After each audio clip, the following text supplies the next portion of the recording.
Night में बेच देगी 6 काम अकेला जबरदस्ती 6 काम अकेला हूँ।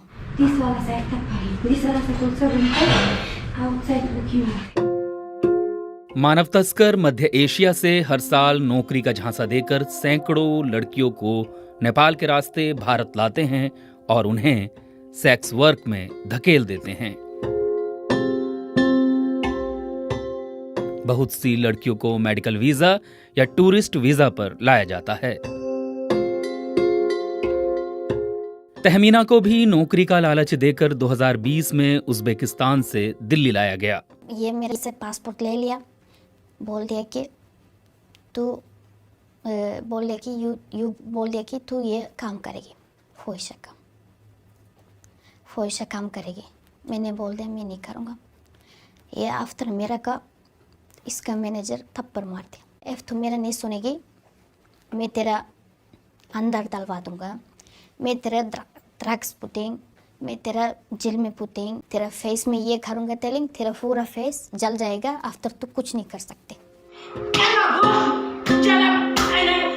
तहमीना बताती हैं भागने की कोशिश करने पर उन्हें बुरी तरह पीटा गया और तस्करी करके लाई गई अन्य लड़कियों को डराने के लिए इस पिटाई का वीडियो भी बनाया गया।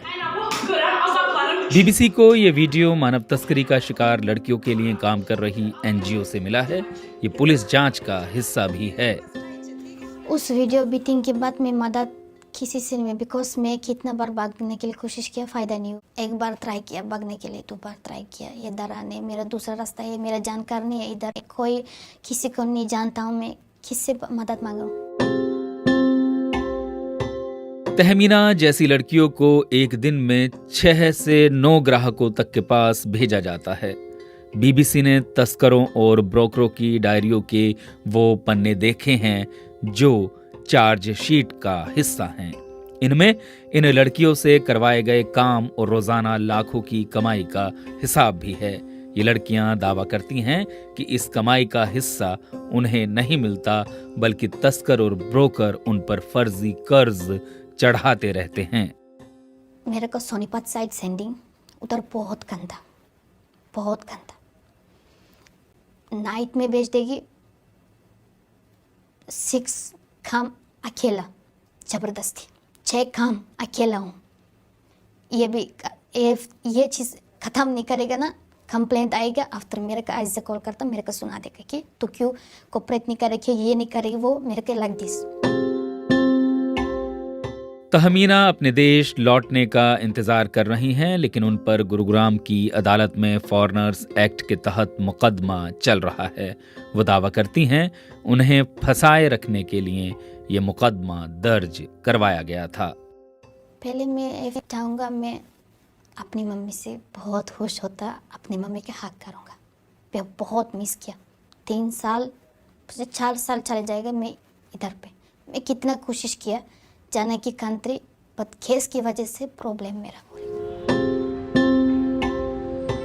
अगस्त 2022 में दिल्ली पुलिस और एक गैर सरकारी संगठन ने कई लड़कियों को मानव तस्करों के चंगुल से आजाद कराया था। अफरोजा उनमें से एक थी। उज्बेकिस्तान के अंदिजान की रहने वाली अफरोजा जब मानव तस्करों के संपर्क में आई तब वो सिर्फ 19 साल की थी। मानव तस्कर उज्बेकिस्तान और मध्य एशिया के देशों की उन लड़कियों को निशाना बनाते हैं जिनके परिवार आर्थिक दिक्कतों से गुजर रहे होते हैं। इन लड़कियों से सोशल मीडिया पर दोस्ती कर दुबई या दूसरे देशों में नौकरी का लालच दिया जाता है।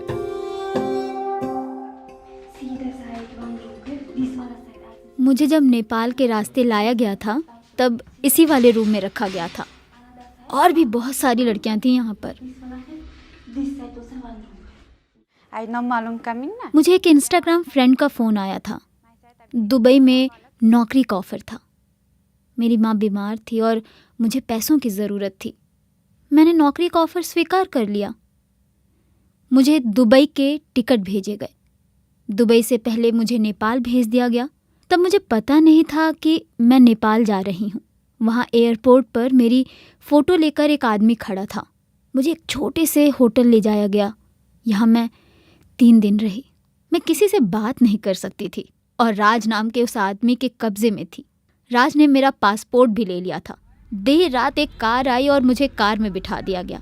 2 और कारें बदलनी पड़ी, अलग अलग ऑटो बदलने पड़े। इसके बाद 2 अलग अलग मोटरसाइकिलों पर मुझे बिठाया गया। 10 जनवरी 2022 को एक कार से मैं नई दिल्ली पहुंची। अजीज़ा शेर मुझे लेने आई थी। उसके साथ और भी लोग थे। मुझे एक फ्लैट में ले जाया गया और वहाँ 5 और लड़कियाँ थीं। 2 दिन बाद मुझे सेक्स वर्क करने के लिए मजबूर किया गया। मैंने मना किया तो ज़बरदस्ती की गई। मैं किसी को नहीं जानती थी और इन लोगों के चंगुल में फंस गई थी। दिल्ली के अलग अलग फ्लैटों और होटलों में मुझे रखा गया। अजीज़ा ने अलग अलग ब्रोकरों के पास मुझे भेजा। एक दिन में कई बार 6 से भी ज़्यादा ग्राहक आते थे। छुट्टी नहीं करने देती थी। इस सब के बदले मुझे कोई पैसा भी नहीं दिया गया। मैंने भागने की कोशिश तो की, लेकिन मुझे मारा गया। अफरोज़ा और तहमीना को दिल्ली लाने वाले मानव तस्कर अलीजा शेर, जो कई अन्य नामों से भी जानी जाती हैं, दिल्ली पुलिस की कार्रवाई के बाद फरार हो गई थीं। हाल ही में पूर्वी दिल्ली पुलिस ने एक लंबे अभियान के बाद मूल रूप से तुर्कमेनिस्तान की रहने वाली अलीजा शेर और उसके अफगानी पति को गोवा से गिरफ्तार किया है। दिल्ली पुलिस ने मानव तस्करों पर कार्रवाई तेज की है और पुलिस का दावा है कि इससे तस्करों का नेटवर्क टूट रहा है। हमें पता चला है कि बहुत सारी फॉरेन नेशनल जो उज़्बेक से आ रही है लड़कियां, उनको ये लूर कर रहे हैं। तो इनके अरेस्ट से डेफिनेटली वो जो चेन बनी हुई है वहाँ से आके यहाँ पे under the guys of employment ये लेके आते थे और यहाँ पे उनका पासपोर्ट रख लेते थे and then they force them into all kind of prostitution. So ये चेन तो डेफिनेटली कट जाएगा इज़ माई फीलिंग। एंड उसकी वजह से आगे का वहाँ से लड़कियों को लाना और यहाँ गलत कामों में इन्वॉल्व करना, उस काम पे डेफिनेटली इफेक्ट पड़ेगा इज़ माई फीलिंग। लेकिन तस्करी का शिकार लड़कियों के लिए काम करने वाले संगठनों का मानना है कि अभी भी चुनौतियां बहुत हैं।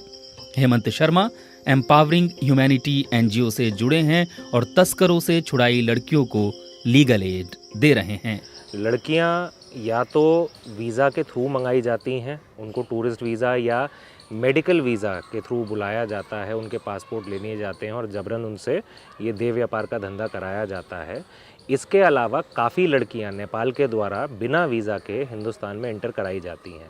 तो सबसे बड़ा चैलेंज तो वहाँ पे है कि जब ये इतनी तादाद में लड़कियां नेपाल के थ्रू बिहार के बॉर्डर से लाई जा रही हैं, तो सबसे बड़ा चैलेंज तो बिहार के बॉर्डर पे है कि बिहार से होते हुए दिल्ली तक का सफ़र वो बिना वीज़ा के कैसे तय कर लेती हैं। अब धीरे धीरे पुलिस और कोर्ट भी इस चीज़ पे ध्यान दे रहे हैं कि पहले फॉरेनर एक्ट में लड़कियों को बेल दे दी जाती थी, लेकिन बेल देने के बाद डिटेंशन सेंटर नहीं भेजा जाता था, उनको छोड़ दिया जाता था। वहाँ ये सोचने की ज़रूरत थी कि अगर लड़की जेल से बाहर निकल रही है, ज़मानत उसने ले ली, तो वो अगले 2 साल 3 साल जब तक उसका केस चल रहा है वो करेगी क्या, खाएगी कहाँ से, उसका खर्चा कौन उठाएगा, रहेगी कहाँ। तहमीना और अफरोज़ा अपने देश वापस लौटना चाहती हैं, लेकिन भारत में कानूनी कार्रवाई में फंसी हुई हैं।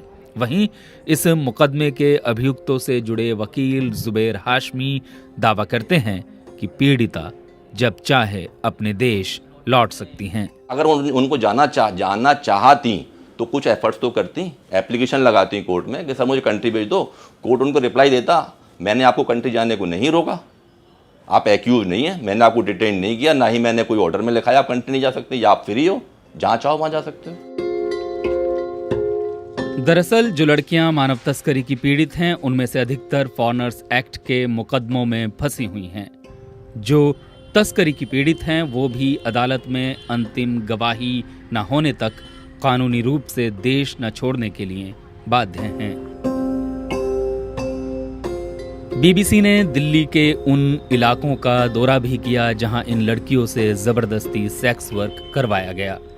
पुलिस की कार्रवाई के बाद ये गतिविधियां कुछ कम तो हुई हैं, लेकिन अभी भी जारी हैं।